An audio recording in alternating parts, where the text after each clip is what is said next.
is rolling. Hello, I'm Dr. Michael King, continuing the talks on how hide and play dead makes headlines. We have been talking about the risk to democracy in my last talk, and now let's focus on slavery again and a two-class society. The vast and ever-widening schism of wealth is creating a two-class society consisting of the haves and those who are indebted for life. The decimation of professional autonomy, especially physicians, which has wiped out the private practice of medicine and has also reduced almost all other professionals to an employed status as abused wage slaves. New restrictions have also put a hold on scientific inquiry and the freedom of research in our universities. As scientists, physicists, mathematicians, and all other research-based academicians are held hostage to the mandates of corporations. The corporations provide grants earmarked for specific commercial outcomes designed to generate a fortune for the corporation. But grants are rarely provided for the advancement of science or for outcomes providing solutions for pressing or urgent social problems.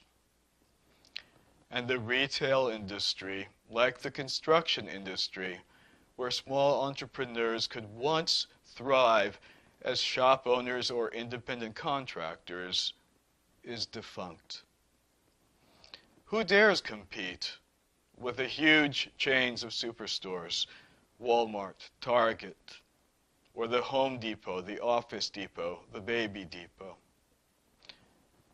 Headline: Slavery in the Workplace. The reader may identify with enslavement of oneself or one's recent ancestors by dint of genetic history, upbringing, or public education and trade schools.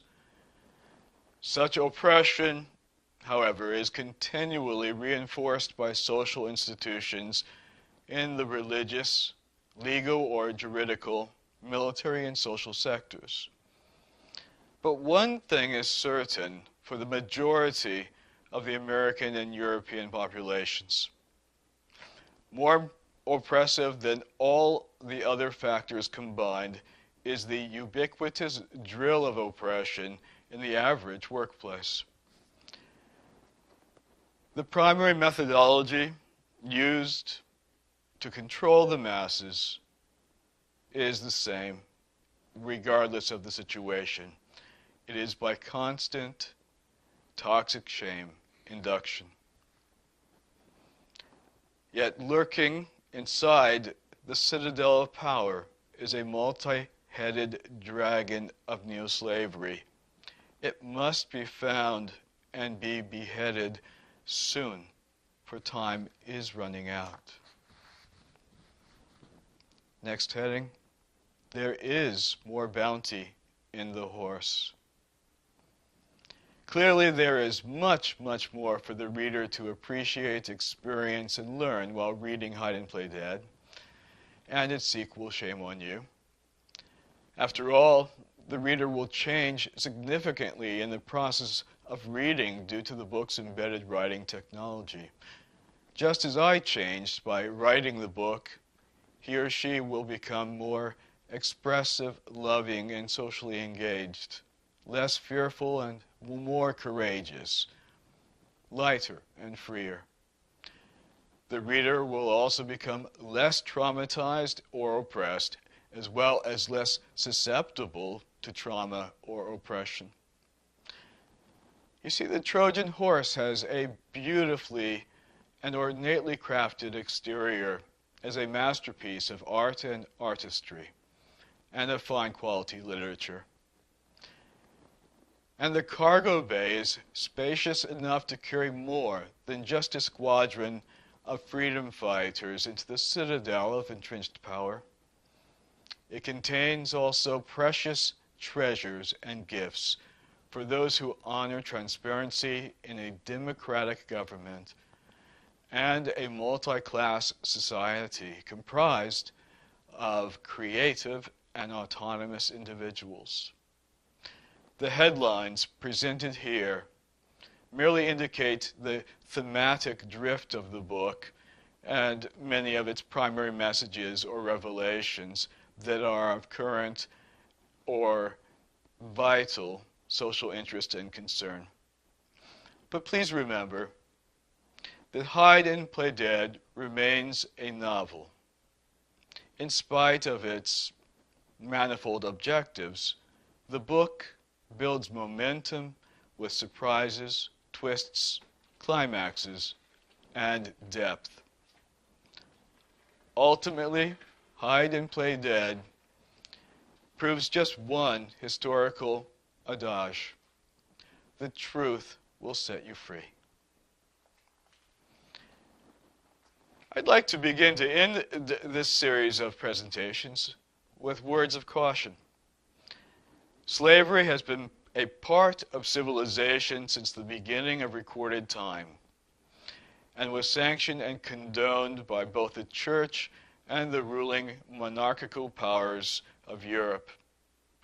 In Europe, it is only over the course of years since the French Revolution, with the decline in monarchies and the effect of multiple wars, that the middle class was allowed to have some power. And only in recent decades has the American middle class been allowed a degree of autonomy and prosperity after the Great Depression and with the New Deal, when the corporate world was on a temporary hold, perhaps to redesign its strategies. Slavery never receded in most of the Third World. Such a legacy of slavery is not going to disappear quickly, or perhaps at all. However, the corporate world is afraid of the electorate, and a mass insurrection would destroy the early warning signs of neo-slavery.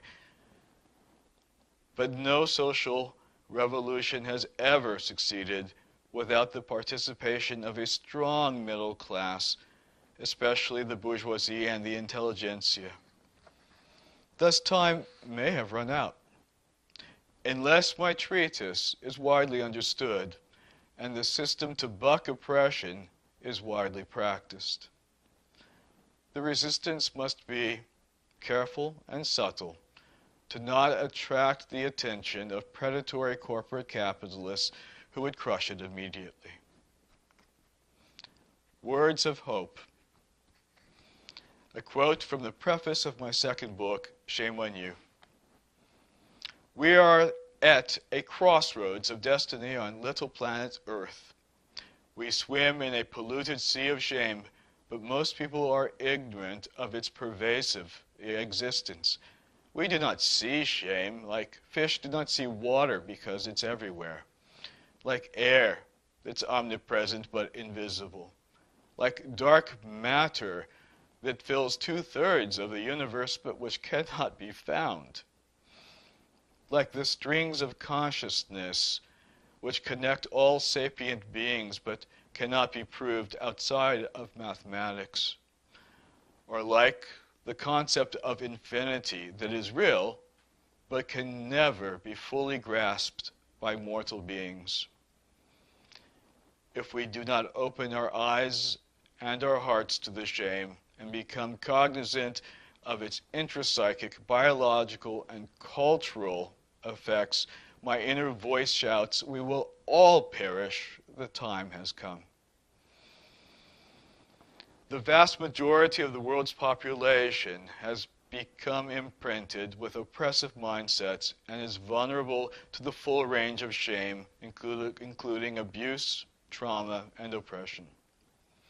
Somehow, suddenly, medieval structures have resurfaced, foreboding a return to the feudal states of the Dark Ages. Yet, there is still plenty of fresh water.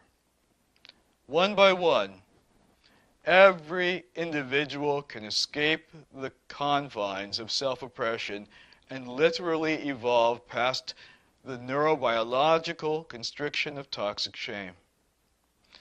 In these books, I demonstrate the full, brunt, and brutal physical and psychological effects of the dark side of the force of shame.